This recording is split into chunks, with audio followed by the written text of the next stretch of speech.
Baltimore City's police commissioner has announced a new strategy, he says, to cut down on violent crime in the city. There's been 151 murders in the first half of this year.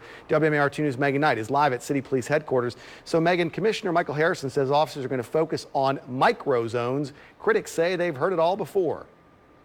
Yeah, that's right, Christian. And this is a similar strategy to things that we've seen from past commissioners. For example, there was hotspot policing that was a priority for the short-term commissioner, Daryl D'Souza. Police Commissioner Michael Harrison says that his plan calls them microzones. They're only a couple of blocks wide.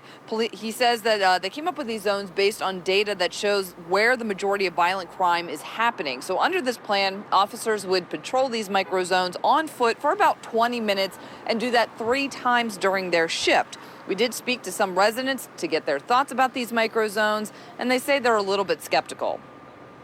Is it really handling the issue, or is the problem just moving on, giving us the thought that, oh yes, it's being handled? Our officers are very often in the right places and at the right times, but violent crimes are being committed anyway, which speaks to a certain culture of violence where criminals do not fear any possible consequences from the criminal justice system.